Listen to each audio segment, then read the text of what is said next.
Hey guys, this is Tanya R. Lewis with the Diary of Date number 50. And guess where we are, and guess what we're about to do.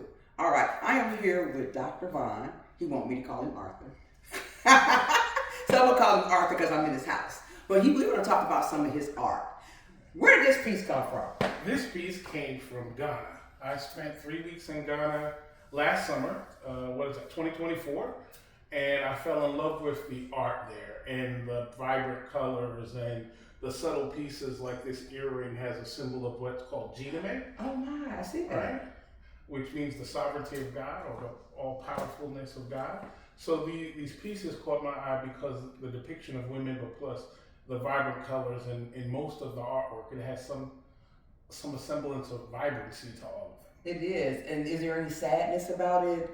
Or it's just because, so much go over on with women in Ghana. The secrets and all the things that they do to the women over there. Well, I think that art is subjective, first of all. It's subjective, so it's what you see. Okay. Right? And I put it in places where if I'm sitting on the sofa, if I'm coming down the stairs, I can interact with it. I can interact with it no matter where I'm at in the room. So to me, it's purely subjective.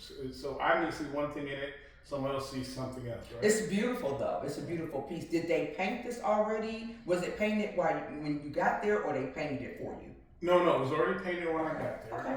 One of our tour guides took us to this amazing market in Accra. It's overwhelming, but I've heard of Accra before. yeah, that's the capital. Yes. That's the capital city. But yeah, so we went to this open air market, and there was a gallery there, and I saw a ton of art. And I think it's stunning. It's a stunning piece. Okay, let's move over here to this one. Okay. Now this one right here, it reminds me of somebody that has been troubled. But where was the artist going with this? Well, what I loved about this was the full lips, which to me were indicative and depicting an African American woman, right? That's us. Full lips, bold eyes with eyelashes. Yes. So to me, even though this is like my blue wall, but this depicted the black woman, the full, like I said, the fullness of sisters. Wow. So Can you come up and let my viewers see this picture? It's gorgeous. So again, a lot of bold colors, full lips, the broad nose, the bold eyes, all things that uniquely reflect women of color. Okay. Why were you over in Ghana? I'd never been to the continent, and it was an opportunity to go, and some of my friends were doing a trip, and I just said, hey, I have time. Let's go. All right. So we're going to go see this female. He has this female art piece. He said it's his favorite piece. I see he got a lot of females. He ain't men on the wall. One, yeah. Okay. We're going maybe two. Okay. All right. Okay. Ready. These are my favorites right here. I don't care what else he has in his house. But these right here, it symbolize where they came to me, where they came and took us from. Absolutely. Your explanation. So these were in Kumasi. We went to an outdoor museum in Kumasi, and these are actually all in the ground. So they were in the ground? These are in the ground. And before you go into this space, you stop and ask the ancestors, because these represent the ancestors, so you ask permission to come in. And so how do you say that? I don't remember. Okay. But you gotta ask permission. But it's funny, you never take pictures with the ancestors because they're not here. You can take pictures of the ancestors. But you're not allowed to get up there and do a selfie with them or nothing. No. And why is that? Because they are the ancestors no longer with us. Alright? So you take a picture of but not with. And I like these because you see the brother with the locks. Yes. And then you see this warrior with a warrior's face and he's fighting for his freedom.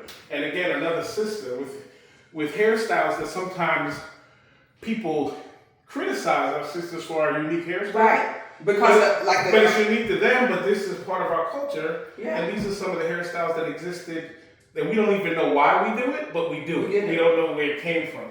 But these pictures were they were there. Then there was another space where you could see the braces they put on our ankles and our hands, the chains, and they were in water. Did you feel that spirit when you were? Oh, absolutely. When you're walking in that space, because you walked in this space in silence. There's no talk. Oh, you can't talk? No. You're supposed to be in the moment in the space with the ancestors. So you have to be in the moment. All right. So there's no talking. There's no pictures with the ancestors, and these were all carved on site at that museum. So And how old were they? How old were these? they do them all the time. Like if you were there and you wanted your face in with the ancestors, They would put they my would take your picture and carve it and put you with the ancestors, then send you a picture of your finished product, because you're probably not going to be there long enough for them to be finished. But then they'll send you the picture of you with the ancestors. That's amazing. That's- I would love that. And That's let me say something about this. What with our locks? You know, they criticized us about locks. My daughter went into the Air Force, and she was one of the ones who fought for locks. They have locks in the Air Force now. So, and this, look how far back. And I call them locks. I will not call them dreadlocks. It's not, they're not too dread, you know? Yeah. You know, That's the why I young say folks, locks. they done changed our verbiage on that. You don't call them dreads, because I have to correct myself. My daughter corrected me all the time. Mom is not dreads. Yeah, no one dreads them. They're Yeah. just locks. Oh wow, I could feel the spirit. You know, I can feel the spirit of talking while you're talking about this, and I can feel your passion behind it. And just, before I leave out of this earth, I want to go to Africa. Okay, so where's that female piece? You can cut that right there. Now we come around here, we have. Get me a picture right here.